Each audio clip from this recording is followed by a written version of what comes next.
ஜெயந்தி, உனக்கு ஒரு விஷயம் தெரியுமா? இது சீடில ஏத்துருங்க. என்ன, உன் பக்கத்து வீட்டு பாகியம்மாவோட பையன் செல்வத்துக்கும் ஏன் தெருவுல இருக்கிற ரமாங்கிற பொண்ணுக்கும் நடக்கிற இந்த கல்யாணம் நின்னு போச்சே, அதானே? உனக்கு எப்படி தெரியும்? உனக்கு யார் சொன்னா?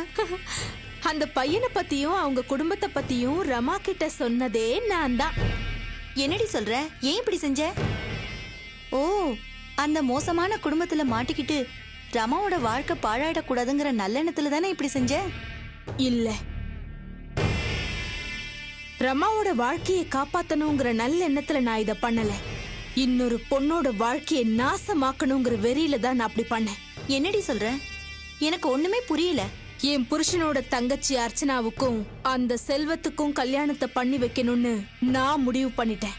என்ன ஜெயந்தி இது? உனக்கு என்ன பைத்தியமா?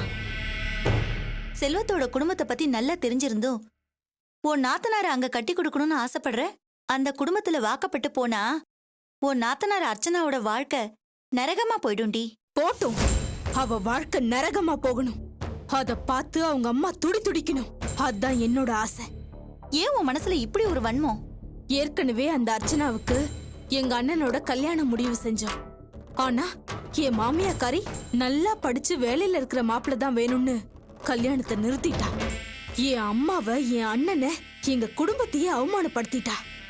அந்த அர்ச்சனா நிம்மதியாவே வாழக்கூடாது. பழிக்கு பழி வாங்கியே தீருவேன். அதுக்கு அந்த செல்வத்தோட கல்யாணம் பண்ணி வைக்கிறது தான் சரி. ஜெயந்தி, நீ பயங்கரமான ஆளுடி. கல்யாணத்துக்குள்ள இப்படி ஒரு சதி திட்டம் வச்சிருக்க? கவிதா, என்னோட திட்டம் நல்லபடியா நடக்கணும்னா எனக்கு உன்னோட உதவி தேவை. உனக்காக என்ன உதவி வேணாலும் செய்யறேன்.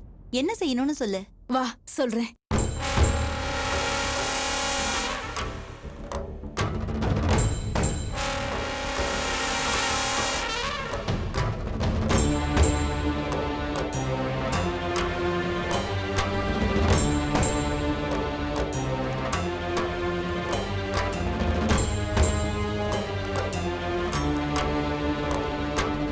வா. பாக்யக்கா, வாங்கக்கா.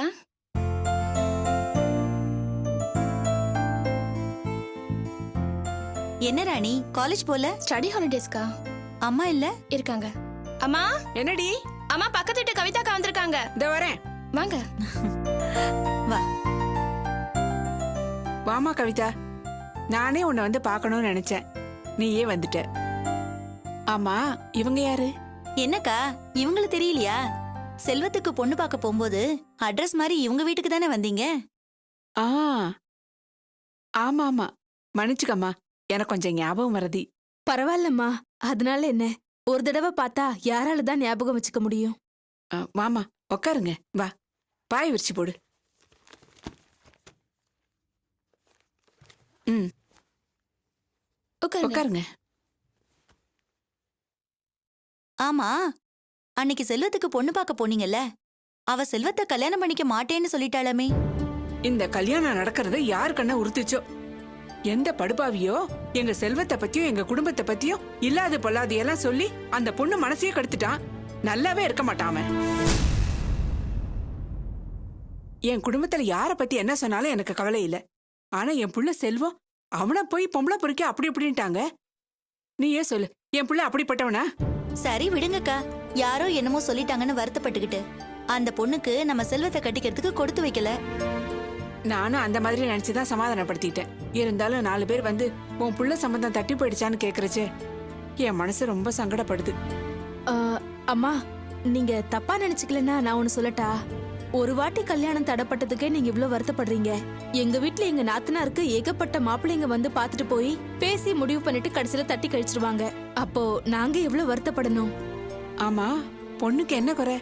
வரவங்களாம் இப்படி தட்டி கழிச்சிட்டு போறாங்க. ஐயோ, பொண்ணுக்கு எந்த குறையும் இல்லம்மா. ரொம்ப லட்சணமா இருப்பா. தங்கமான குணம்.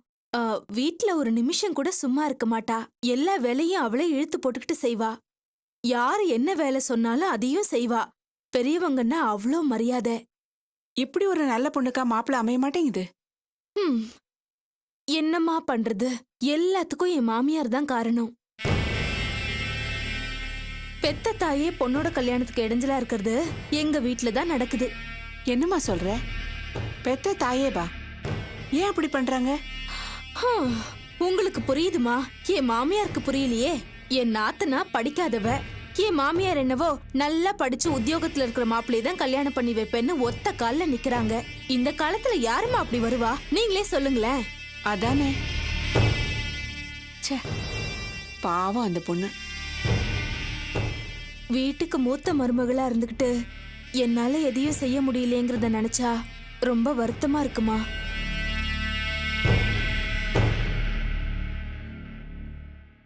ஆ, எனக்கு ஒரு யோசனை தோணுது. சொன்னா 2 பேரும் கோச்சுக்க கூடாது. என்ன யோசனை கவிதா? சொல்லேன். இப்போ உங்க 2 பேர் ஃபேமிலியுமே எனக்கு நல்லா தெரியும். அதனாலதான் சொல்றேன். செல்வத்துக்கு அர்ச்சனா ரொம்ப கரெக்டா இருப்பா. ஏன் உங்க 2 பேருக்கும் கல்யாணம் செஞ்சு வைக்க கூடாது?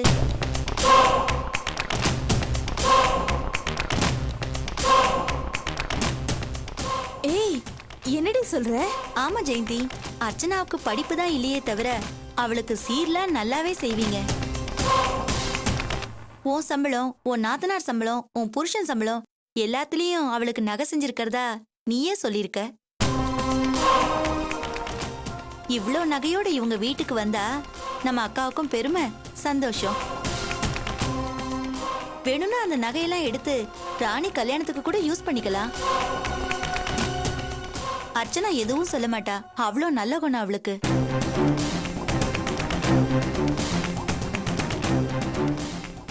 எனக்கு என்னவோ இந்த கல்யாணம் நடந்தா நல்லா இருக்கும்னு தோணுது. நான் சொல்றத சொல்லிட்டேன், அப்புறம் உங்க விருப்பம்தான்.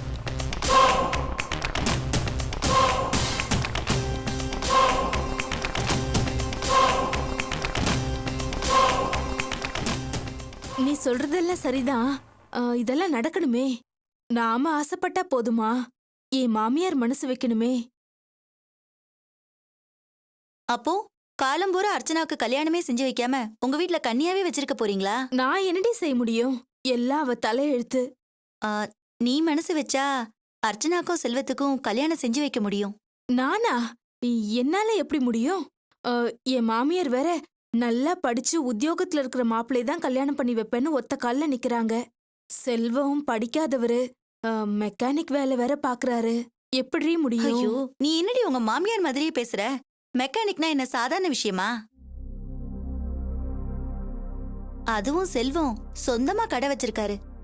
இன்னொருத்தர்கிட்ட கை நீட்டி சம்பளம் வாங்குறதை விட சொந்த தொழில் செய்யறது எவ்வளவோ மேலு.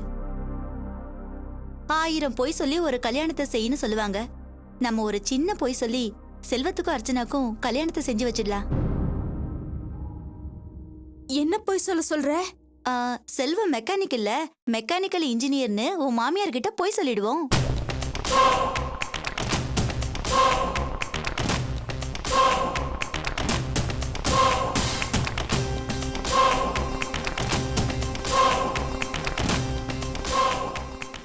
என்னக்கா, நாங்க பேசிக்கிட்டே இருக்கோம், நீங்க அமைதியா இருக்கீங்க. உங்களுக்கு இதுல இஷ்டம் இல்லையா?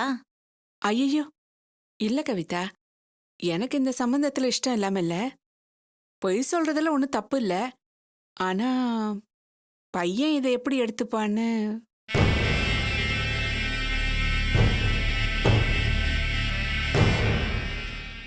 நல்ல காரியத்துக்காக பொய் சொல்லலான்னு பெரியவங்களே சொல்லியிருக்காங்க.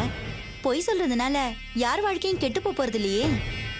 ரொம்ப நாளா கல்யாணமே ஆகாம இருக்கிற அர்ச்சனாவுக்கும் நல்ல வாழ்க்கை அமைஞ்ச மாதிரி இருக்கும். அவ இந்த வீட்டுக்கு மருமகளா வந்தா உங்க ராணிக்கும் நல்ல வாழ்க்கை அமைஞ்ச மாதிரி இருக்கும். ஒரு பொய்னால 2 பொண்ணோட வாழ்க்கையும் நல்லா இருக்க போகுது. நீங்களே யோசிச்சு பாருங்க.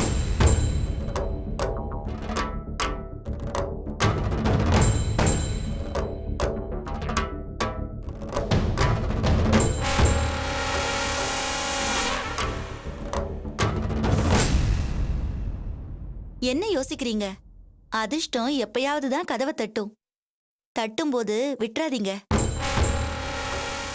இப்போ ஜெயந்தி மூலமா உங்க வீட்ல தட்டி இருக்கு. எப்படியாவது செல்வத்தை ஒத்துக்க வச்சிருங்க. சரி கவிதா, நீ இவ்வளவு தூரம் சொல்ற, எனக்கும் விடுறதுக்கு மனசு இல்ல. நான் எதிர்பார்த்த மாதிரி இந்த வரன் இருக்கு. செல்வம் வந்ததும் நான் எப்படியாவது அவங்கிட்ட பேசி சம்மதிக்க வைக்கிறேன். செல்வத்துக்கிட்ட காட்ட பொண்ணு போட்டோ ஏதாவது கிடைக்குமா? வச்சிருக்கேம்மா. உங்களை மாதிரி யாராவது நல்லவங்களை பார்த்தா குடுக்கறதுக்குனே வச்சிருக்கேம்மா. இந்தாங்க.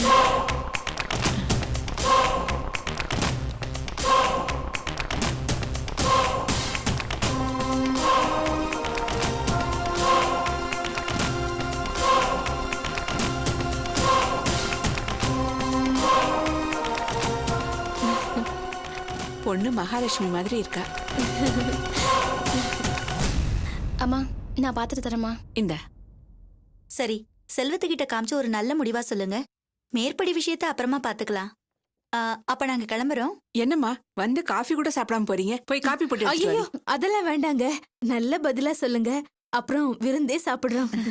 சரிம்மா, நாங்க வரோம். ம், சரி, அப்ப நாங்க கிளம்புறோம். சரிம்மா. வரோம் ராணி. பாய். வரேம்மா. ம். வரேன் ராணி. வாங்க.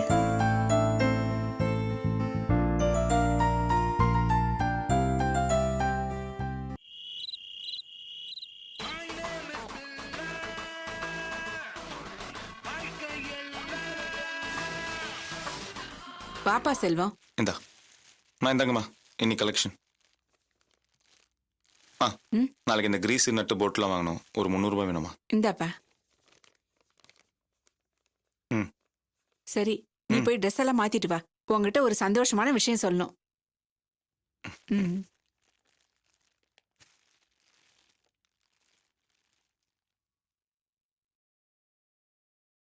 ஆமா.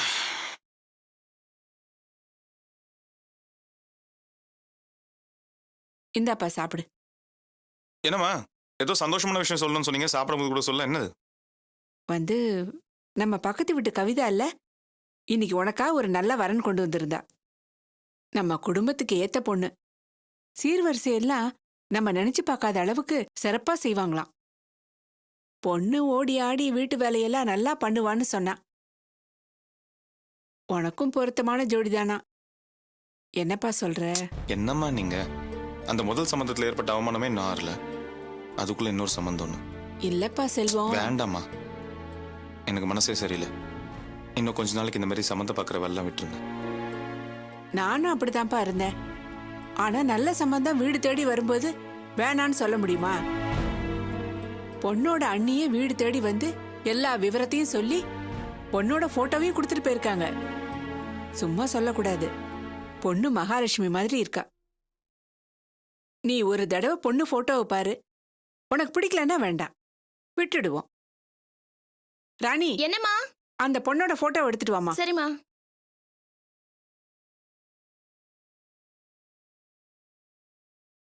இந்தம்மா. குடுடி. அண்ணா இந்தானே. வாங்கி பார் செல்வம்.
என்னப்பா, பொண்ணு உனக்கு பிடிச்சிருக்கா? எனக்கு தெரியும் எனக்கு பிடிச்சிருந்தா உனக்கு நிச்சயமா பிடிக்கும்னு. அப்போ கல்யாண பேச்சு ஆரம்பிக்கலாமா? ம். செல்வம், அந்த பொண்ணுக்கு இது வரைக்கும் பல தடவை சம்மந்தம் பேசி முடிச்சு தட்டி போயிருக்கான். அதுக்கு காரணம் அவ அம்மாக்காரி தானா. என்னம்மா சொல்றீங்க? பொண்ணு படிக்காதவ, ஆனா அவ அம்மா பொண்ணுக்கு மட்டும் நல்லா படிச்சு வேலையில இருக்கிற மாப்பிளைய எதிர்பார்க்கறாளாம். அதனால அதனால 1000 பொய் சொல்லி ஒரு கல்யாணத்தை நடத்தலான்னு பெரியவங்களே சொல்லியிருக்காங்க. நாம சின்னதா ஒரு பொய் சொல்லணும். என்ன பொய் சொல்லணும்? நீ மெக்கானிக் இல்ல, மெக்கானிக்கல் இன்ஜினியர்னு ஒரே ஒரு பொய் தான். என்னால முடியாதுமா. செல்வம், இத நானா சொல்லலப்பா. பொண்ணோட அண்ணி தான் அப்படி சொல்ல சொன்னாங்க. அதுவும் அவங்க மாமியார் மனசு நோகாம இருக்கணுங்கிறதுக்காகத்தான். மத்தபடி அவங்க வீட்ல எல்லாருக்கும் தெரியும். இத பாருங்கம்மா, பொய் சொல்லி ஒரு பொண்ணு கழுத்துல தாலி கட்ட எனக்கு விருப்பம் இல்லை. என்னை பத்தி எல்லா உண்மையும் சொல்லுங்க. அந்த பொண்ணை நான் நல்லபடியா காப்பாத்துவேன்னு அவங்க நம்பினாங்கன்னா அந்த பொண்ணு எனக்கு கட்டி வைக்கட்டும். இல்லாட்டி வேற இடம் பார்த்துக்கிட்டோம். இல்லப்பா, நான் என்ன சொல்ல வரேன்னா, மா, தயவு செய்து இதுக்கு மேல நீங்க எதுவும் சொல்ல வேண்டாம்.